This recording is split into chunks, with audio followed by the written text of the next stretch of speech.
Hi, this is Power Panda with a look at another Mega Man board game fan expansion. This is the second fan expansion that I've made, and today we are looking at Mega Man Adventures, which is a newer game published in 2022 by Blacklist Games, with distribution by Kess. Now, this is a great game. I'm going to show you kind of some of this setup. This is actually a really great game for playing co-op, playing with family. My kids love Mega Man. It's one of the parts of my childhood that I've been able to introduce them to. And I'm happy to encourage their excitement in it. And this co-op game by Blacklist Games has been great.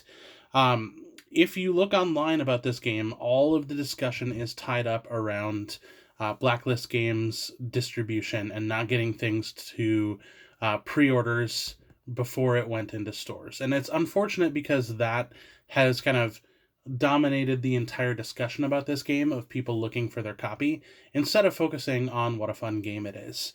So part of this game, as you look, you've got your character card and you've got left support, right support, skill.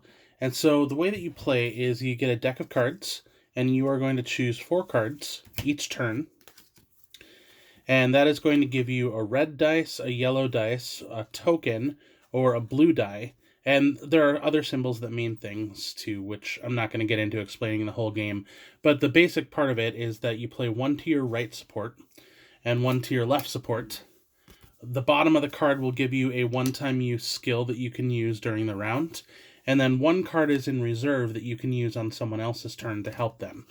And so if I do this, I get a red die, a yellow die, but then I will also get the card that is immediately to the left of me. I'll get whatever die that is. Immediately to the left and immediately to the right, I will also get that. So I will end up getting 4 die, and I have to coordinate with my teammates to decide which collection of dice is going to be the best each turn. The red die is more likely to give you a shoot symbol. There are 4 sides that will give you a shoot symbol, 1 that will give you a jump, and 1 that will give you a run. Whereas the yellow die is more likely to give you run, and the blue die is more likely to give you jump. So it's a really good way to kind of stack the odds against you. Clever how they pulled that system off. Then over the course of the game, you are going to be going through a couple of stage cards. And so you'll get to roll your dice, and you have to overcome the challenges by matching the symbols. The hourglass, by the way, is 2 matching symbols of any kind. So you go through a couple stage cards, and then you finish off with a boss fight. Now, the boss will also add stage hazards to each card, so even though you may get the same stage card on 2 different bosses, the actual boss that you're fighting that turn will put in a modifier, and that helps with replayability. And then you go for the boss fight, and when you do that, the game is done, but you play it as a campaign. So in your campaign, you will get the boss's special weapon, and you'll be able to add that to your weapon slots for the next time through. Now, the way that a campaign works, it works on playing 3 continuous games. So you'll fight Iceman, you'll fight Elecman, and then on the 3rd game, you will actually get to face one of the Wily Bosses, like this. And a Wily Boss, this 3rd stage of the campaign, is a boss rush mode, so you'll take all the bosses that you fought together with your teammates, and instead of doing stage cards, you'll fight a weakened version of that boss, a weakened version of a second boss, and then you'll fight the Wily Boss. Wily Bosses are a little bit harder because they know that you're going to have special weapons to work with by the time that you get there. Now, all of this is great, but it runs into one very quick problem, and you might be able to see that problem just from the explanation, which is that it falls apart with a 4-player game in Mega Man 1. So in Mega Man 1, there are only 6 Robot Masters, and so when you get to the boss rush, you can't do it with 4 players. And so I decided that was unconscionable and decided to make a fan expansion to fix that.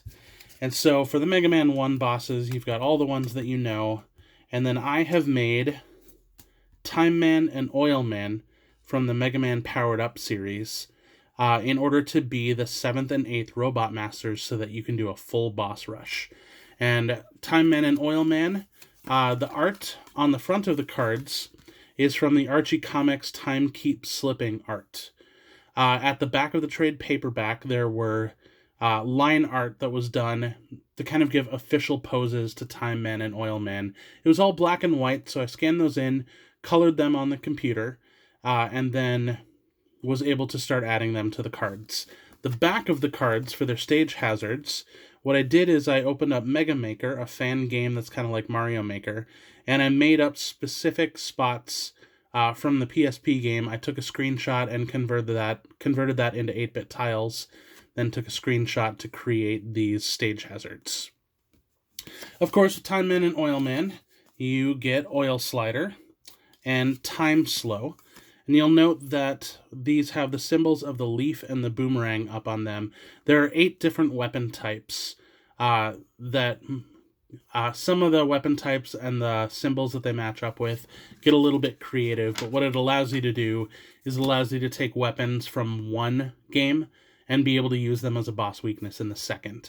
Leaf and Boomerang were the ones that weren't used in Mega Man 1, so those are the ones that I used for Time Man and Oil Man. But it also seemed to fit better. Like, the Quick Boomerang is probably what I would use for Time Slow, and the Leaf, even though it doesn't quite fit for Oil, it makes a lot of sense when you start looking at the Robot Masters from Mega Man 2 and 3 that use the Leaf also. So, I had been through 2 boss cards and their corresponding weapons, and that required creating quite a few templates, and it seemed a shame to just use them for 4 cards. So I kept going. And in the base game, you get starting weapons for Item 1, Item 2, Mega Buster, and Magnet Beam, which you'll be able to spend consumable weapon energy in order to get a surefire hit on one of the dice colors. You actually take a dice from the supply and not from your pool and add it to what you have. And then this one, you discard any 1 die in order to overcome one of those hourglass symbols. So Item 1 and Item 2, but in Mega Man 2, there are actually Item 3. And it kind of bothered me that Item 3 wasn't available. And so I created Item 3. Then I created the Protocoil and the Protojet. And what this did is it added a second set of cards so that if you're playing cooperatively with someone else and both of you wanted to start with this red ability, you would now have the ability to do that. And then the last card I put in was the carry item from Mega Man on the Game Boy. Just kind of helped complete the set. So now you've got very thematic sets of Item 1, 2, and 3, Magnet Beam, Protocoil, Protojet, Mega Buster, and Carry Item. If you're wondering where Rush is one of the playable characters in the game, so they didn't include Rush Jet or Rush Coil. Now, one of the other things about the game is that since I primarily play it with my kids, the game is actually pretty hard. There's probably about a 50% chance as you're going in on the first game that you're going to lose. For adults, that's fine. For kids, it was very discouraging. And so I created these purple starting weapons that go with the playable characters of Mega Man, Rush, Proto Man, and Roll. And it was thematic, like Rush Search, you get a random item. Mega Man's variable weapon system, you can change any color die for any color die. And then Proto Strike just allowed you to re-roll any of the dice that you had. So these aren't too overpowered. They're about as powerful as one of the normal Robot Master weapons. But they gave kids a slight edge so that the game wasn't quite so hard. And that's what my kids needed in order to really enjoy the game. So everything that you've seen, the Time Man, Oil Man, their weapons, the alternate starting weapons, and the EX weapons, so the character-specific boosts at the beginning of the game, is all available on a 1-page print and play over on Board Game Geek, and I will include the link to that in the description below. But there is one more that I did. So once I had created all the templates for the bosses, like Oil Man, I thought it would be fun to just do a little bit more with that, and just have a little bit of fun with it. And so on the Wily Bosses, which it's got Wily Boss on the back, I took that and created 4 more Wily Boss cards for the Genesis unit from the Wily Wars on the Sega Genesis. It really seemed to fit, since Mega Man Adventures was Mega Man 1 through 3, that it seemed to fit that you would take the game that packaged 1, 2, and 3 together, which is the Wily Wars, and include the extra bosses from that.